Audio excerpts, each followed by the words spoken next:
Hey everybody, and welcome to Windies 2013, my award show honoring my favorite titles from the past year and beyond. With so many great games coming out every year, and more games receiving continual updates long after their initial releases, I wanted to take this opportunity to honor the games from all the way back in 2012 that have either improved substantially or continued to hold my interest even into 2013 and beyond. Without further ado, my choices for 2013's 2012 Game of the Year.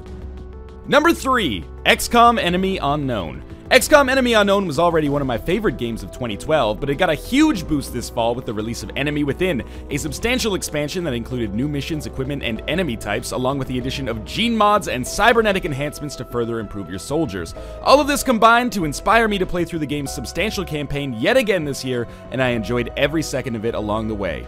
Except for Sectopods. Fuck Sectopods. Number 2, Crusader Kings 2. I totally skipped Crusader Kings 2 when it came out last year because I thought it was too hard for me.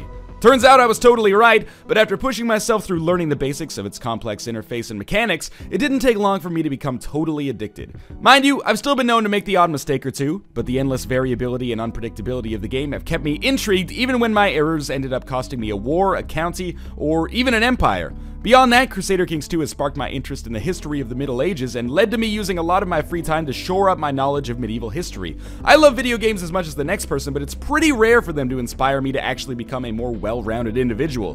CK2 also benefited this year from the release of several expansions, including the Old Gods, which brought the start date back 200 years, allowing for a staggering 600 years of in-game play. With several more critical expansions planned, Crusader Kings 2 might just end up being one of my most played games next year, too. Number 1, Spelunky.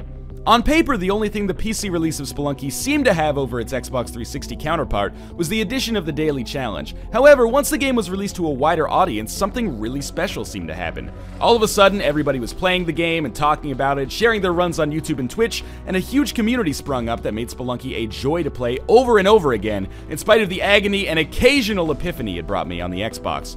Not only have I put in another 130 hours on the PC version of the game since the summer alone, but I put in at least a dozen on the PS3 and Vita versions as well as watching countless streams of the game, including witnessing absolutely unfathomable shit like Bear Taffy breaking the statue head and of course Bananosaurus Rex killing Yama with the eggplant. Fundamentally, the newer versions of Spelunky don't differ that much from the Xbox version, but a year makes a ton of difference, and dare I say that playing Spelunky in 2013 was a much richer experience than it was back when the HD version first came out last year. That's gonna do it for this video. Make sure to let me know in the comments below what you thought of my choices and what you would choose as your pick for 2013's 2012 Game of the Year. As always, thanks for watching, and make sure to check out more of the Windies this week right here.